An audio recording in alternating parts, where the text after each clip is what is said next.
Bharatiya Janata party को हम ये कहना चाहेंगे कि वो आज भी लोगों को ट्रीट करने की कोशिश कर रहे हैं डिलिमिटेशन के नाम पर।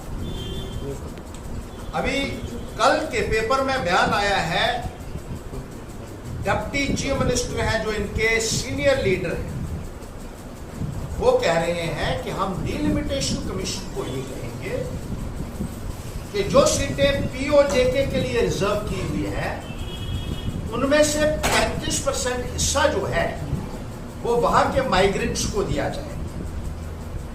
बड़ी अजीब बात है। कविंदर गुप्ता जी, जहां आपको ये बात करनी चाहिए थी वहां तो आपने ये बात की नहीं। ऑल पार्टी मीटिंग में प्रधानमंत्री के समक्ष अगर आप ये मुद्दा उठाते और उसके बाद जेएंडके रीऑर्गेनाइजेशन एक्ट में अमेंडमेंट होती, तरमीम होती, तभी इस किस्म की बात की जा सकती थी, इस किस्म का फैसला लिया जाता था। हैरानगी की बात यह है कि बीजेपी के लोग जो अपने आप को बड़ा बड़ा 30 बार खा कहते हैं, उनको यह मालूम ही नहीं है कि डिलिमिटेशन कमीशन का मैंडेट क्या है, डिलिमिटेशन कमीशन का रोल क्या है। डिलिमिटेशन कमीशन सिर्फ डिलिमिटेशन कर सकता है, हदबंदी कर सकता है, परिसीमन कर सकता है, सीटों में बढ़ोतरी नहीं कर सकता। अगर पार्लियामेंट ने बिल पास किया है कि 90 सीटें होंगी, डिलिमिटेशन कमीशन को 90 सीटों की हदबंदी करनी है। ना तो ये 91 कर सकता है, ना ही ये 99 कर सकता है। और हैरानगी की बात है कि इनके जो सबसे बड़े नेता हैं deputy chief minister Kavinder Gupta ji, वो कहते हैं कि अब हम डिलिमिटेशन कमीशन से करेंगे कि वहां की जो 24 में से 8 सीटें अब जहां बात करनी थी वहां आपने बात नहीं की। ऑल पार्टी मीटिंग में आप प्रधानमंत्री महोदय के गुणगान करते रहे, उनके गाने गाते रहे, उनकी प्रेज में वहां मसला उठाते ताकि जेएंडके रीऑर्गेनाइजेशन एक्ट में 90 सीट्स का जो प्रावधान है उसको बढ़ाया जाता और पीओजेके की जो सीट्स हैं जो यहां माइग्रेंट्स आए हुए हैं उनको मिलनी चाहिए थी। लेकिन भारतीय जनता पार्टी के नेताओं ने वहां खामोशी अख्तियार करके रखी और अब आप लोगों को एक बार फिर से मिसलीड करने की कोशिश कर रहे हैं। उनको लॉलीपॉप दिया जा रहा है और आपकी सोच के ऊपर हमें हंसी आती है। इतनी इंटेलेक्चुअल बैंकरप्सी हो गई है, भारतीय जनता पार्टी की लीडरशिप का दिवालिया निकल चुका है। इनके पास एक भी इंसान नहीं, एक भी लीडर नहीं है जिसको प्रोसीजर्स का पता हो, नॉर्म्स का पता हो, कानून का पता हो। और हवा में तीर चलाने वाले ये लोग जम्मू के साथ कितना न्याय कर सकते हैं, ये बात समझने की है।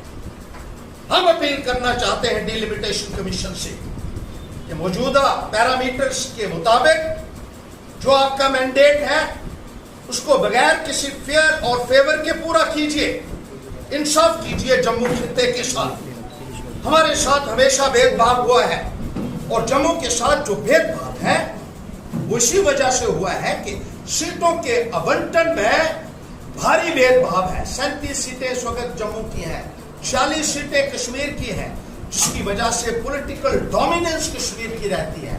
इस डोमिनेंस को खत्म करने के लिए और बराबरी दोनों खित्तों में लाने के लिए ये लाजमी हो जाता है कि बराबर की सीटें मिले और साथ ही साथ जो सीटें एससी के लिए रिजर्व होनी है, शेड्यूल्ड ट्राइब के लिए रिजर्व होनी है, वो एक प्रॉपर प्रोसीजर के तहत ही होनी चाहिए। उसमें किसी भी किस्म की पॉलिटिकल दखल अंदाजी ना हो, क्योंकि ये देखा जाता है कि जो जहां उनको सूट करता है वो सीट जो है वो एससी के लिए रिजर्व कर दी जाती है और जहां सूट नहीं करता है वो यहाँ ये जो है इस किस्म की धांधली को रोकना जो है वो पैंथर्स पार्टी की प्राथमिकता रहेगी ताकि इंसाफ हो सके और जम्मू खित्तों को उसका हिस्सा मिल सके।